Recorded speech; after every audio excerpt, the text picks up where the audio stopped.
While you are picking out everything for your new skateboard, there are a lot of things to consider, and although there is not a wrong way to pick a skateboard, there are some things to look out for that will make it better for you when you start skating, depending on what it is that you want to do. I have been skating for the past 17 years, and by now I've recognized what is the quote-unquote correct way to pick your skateboard. If you want to pick out a cruiser or some longboard or something like that, then just go pick one, because I don't really know what it is that you need for that. But if you're trying to set up a more traditional skateboard like this one, here are the things that you need to know. A traditional skateboard is about 32 inches long and can vary in width from anywhere between 7 inches to 10 inches, depending on what it is that you want to do, and we'll get into that in a minute. But if you are getting a mini for a little guy, then it is about 28 inches long and could be like 6.25 inches wide. But I recommend just getting him a full-size board and let him grow into it. That way, he doesn't have a weird, awkward transition phase between when he was skating a little mini board to skating a regular size board. Just give him the regular size board. To be honest, the graphic really doesn't matter. They all pretty much do the same thing, and the only thing that really matters is the shape. Other than that, most boards are pretty much exactly the same, and the only thing different is the pictures on the bottom. Your board comes with a nose and it comes with a tail. Traditionally, your nose is slightly bigger than your tail, but you could get a board that has a significantly bigger nose, or you could get a board that has exactly the same tail as the nose. It's all kind of a preference thing. So, for the sake of this video, we're just gonna go on thinking about getting a traditional popsicle-sized board with a smaller tail and a little bit bigger nose. The next thing you want to think about is how wide do you want your board to be?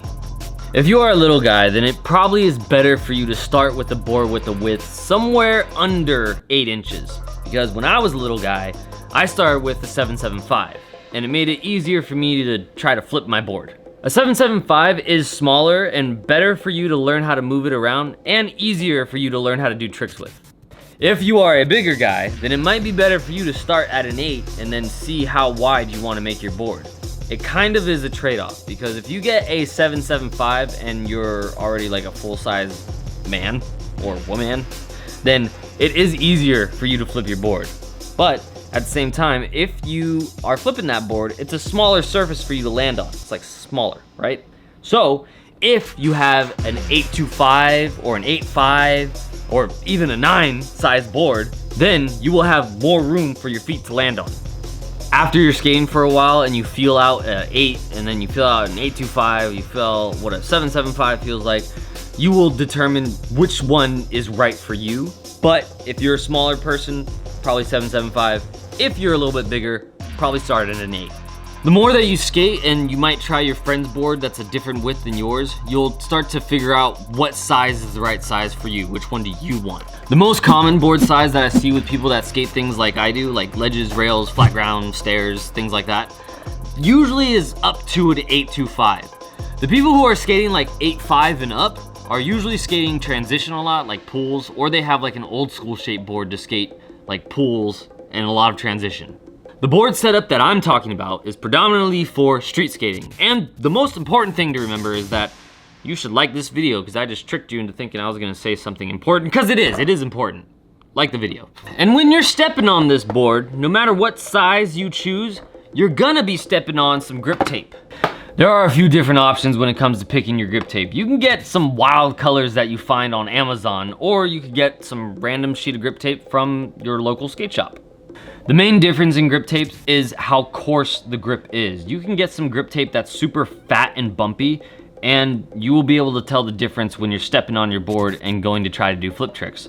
Or you can get some grip tape that's more coarse and more fine, but still very grippy, making it so it's grippy, but not too grippy. For example, some grip tape you get doesn't really feel all that grippy. This grip tape is mob grip tape, and it's extremely grippy and very fine. I always prefer to choose mob if I can. It is the grippiest of grip tape that I have skated, and if it feels too grippy, I can always just sand it down. When it comes to putting your board on the trucks, there are a few different options of hardware that you could pick from. I, traditionally, and most people I know, skate a normal Phillips head hardware. Some people claim that they can feel the Phillips head on the hardware when they're skating, but I personally have never felt that. If you think that it might be annoying for you, you can also choose an Allen key hardware for you to use. Either way, it's not gonna make a huge difference. It's just gonna be what holds your trucks to your board. But one thing that you do wanna make sure of is that when you are screwing your hardware onto the board, you don't want the hardware to stick up very high. So you wanna make sure that you twist all the way down so that the bolt goes into that first layer of wood and is nice and flush with your board. That's actually important because you can feel it if it's sticking up. You're not gonna feel the cross on it, but you can feel the bolt of it sticking up really high out of the board. And after you picked out your hardware, then you're gonna wanna pick out what kind of trucks you wanna get. The size of the truck that you get is dependent on the size of the board that you ride. You wanna pick the truck that is the same width as the deck that you get. For example, if you get a size 8 board, then you want your trucks to also be a size 8. And depending on the brand that you pick, there's gonna be a size chart saying what size trucks you're gonna get. There are low trucks, there are mid trucks, and there are high trucks. This is saying how high the truck is and how high you will be off the ground. If you get trucks that are higher, this is an exaggeration, but if you get trucks that are higher, then the angle at which you are gonna be popping is gonna be a lot higher than if you have smaller trucks. So it's gonna change how you do your kick flips and your flip tricks and everything. I've skated a bunch of different trucks in the past and I've only stuck to ones that are a height that I like, and that's what I care about. But I have skated my friends' boards that have independence and they turn super well. However, I only skate Thunders and I like them because they are the perfect height for me. But what are you gonna put on your trucks? Are you gonna put some super duper hard wheels or are you gonna put some nice soft jelly wheels? Well, kind of depends on what you wanna do. If you're going out street skating and you're gonna be skating some ledges and doing some tail slides and some blunt slides, you're going to want to get a harder wheel because that way it'll make it easier for you to slide on the ledges or concrete or blunt slide or whatever it is that you're skating. Jelly wheels still do slide. It just makes it harder to slide if you're skating a ledge or anything like that. Because this is a jelly wheel and it'll slide. It creates a little bit of resistance. I've skated many different types of wheels over the years, and as long as you're not getting any flat spots, then you should be good.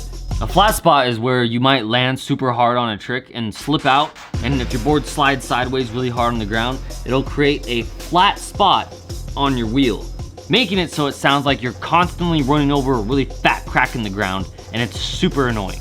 If you get flat spots, it's pretty much time to just get new wheels. The size of the wheels that you get is also very dependent on what kind of trucks you're getting, if they're high trucks or if they're low trucks. Skateboard wheels are measured in millimeters, so if you have a truck that is lower, then you probably want to start by getting a 50 or 52 millimeter wheel. If you have a truck that is a lot higher, you could probably get like a size 60 millimeter wheel if you really want to, or anything like that that's a lot bigger, much like this guy. The reason why you don't want to get a wheel that's too big for your board is because you don't want to get wheel bite. If you were to get a wheel like this one and put it on this board, then the distance between your wheel and the board is going to be a lot shorter.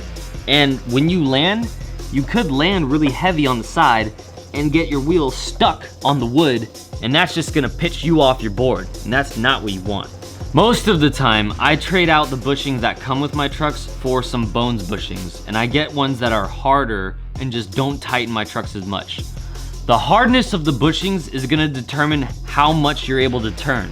If you get some really hard bushings and tighten it down super tight, you're not gonna be able to turn much. But if you like to feel yourself turning and maneuvering around when you're skating, you might wanna get some soft bushings and not tighten your kingpin down too much.